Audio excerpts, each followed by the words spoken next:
Hello guys! Hello. This is for Taurus. Okay Taurus, welcome dito sa aking channel. Kapalaran 888. Welcome. Taurus.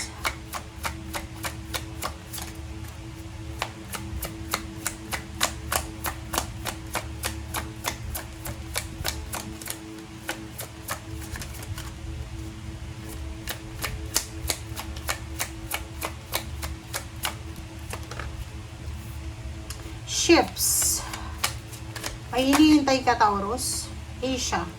Wars and battles. Wow! Okay. So, nakikita ko sa iyo Taurus. Posibleng ikaw ay may hinihintay. You're waiting sa ships na to na dumating sa iyo. So, pwedeng yan. Ang ships kasi, is either katuparan niya ng pangarap natin or pwedeng yan yung hinihintay mo na perfect timing. Nakikita ko sa iyo dito na posibleng nasa Pilipinas ka or nasa Asian countries, kahit saan na Asian countries. Nagtatrabaho ka pero hindi pa talaga yan yung pinaka goals mo sa buhay.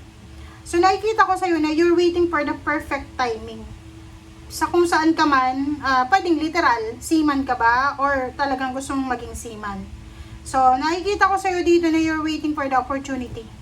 Pero habang nasa opportunity, habang nag-wait ka sa opportunity, nakikipaglaban ka pa rin sa hamon ng buhay. Hindi ka nakatambay, Taurus. Paki-comment sa comment section. Or pwedeng ikaw ay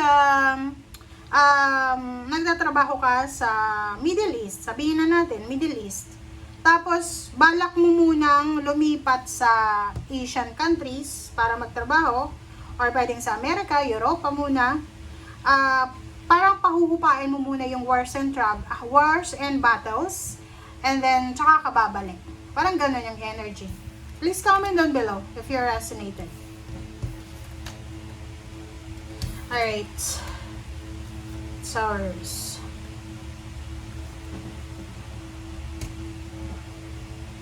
Okay.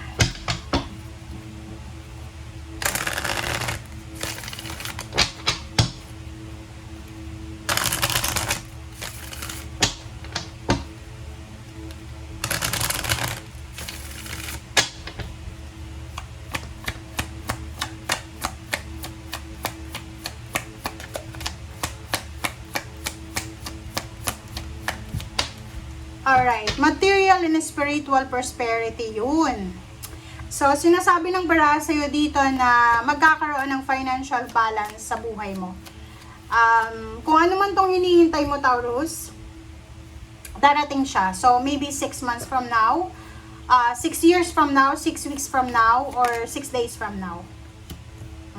So, makinig ka lang sa sinasabi ng iyong intuition palagi.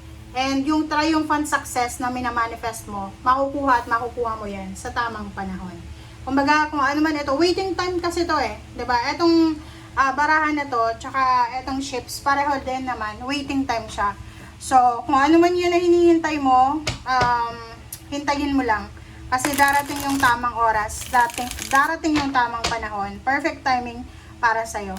Kasi lahat tayo dito sa mundong ibabaw, may mga perfect timing tayo, may mga timeline tayo guys. Kung kailan natin ma-achieve yung mga pangarap natin sa buhay.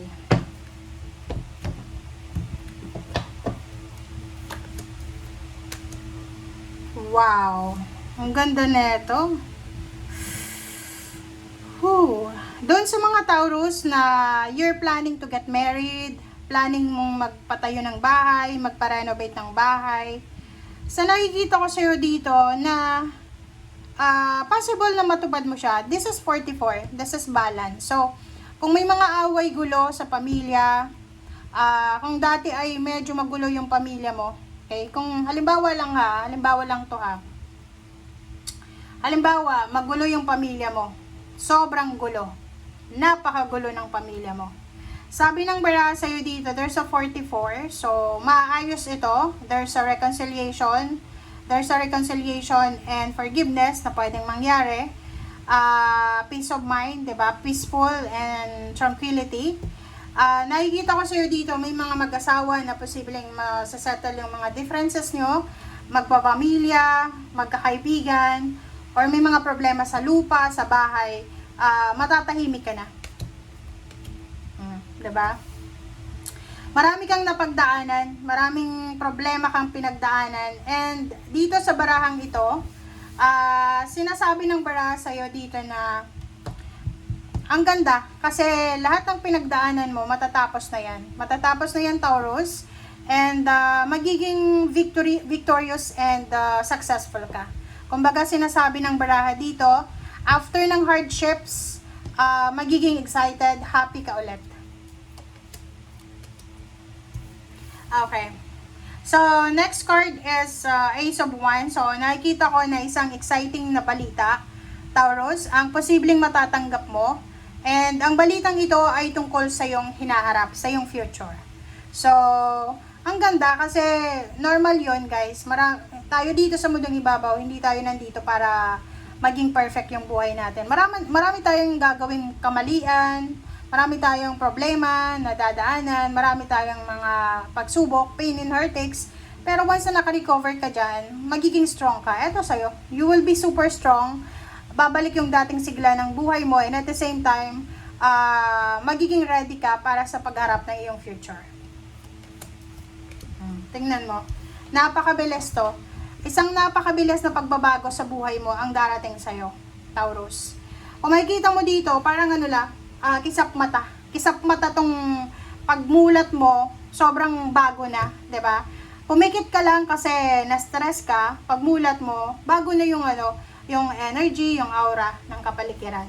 Okay? So ihanda mo ito, prepare yourself para sa fast movement transformation. Okay. So tungkol din to sa pera. Pwede you're waiting for a lump sum of money. You're waiting for a news. Okay? So, nag-aantay ka siguro. Back pay.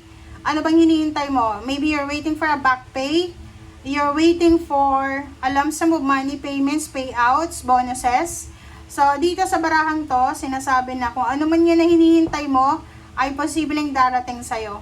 Okay? May balita ka, or may balita ka na matatanggap, Taurus, regarding dyan sa hinihintay mo. Okay.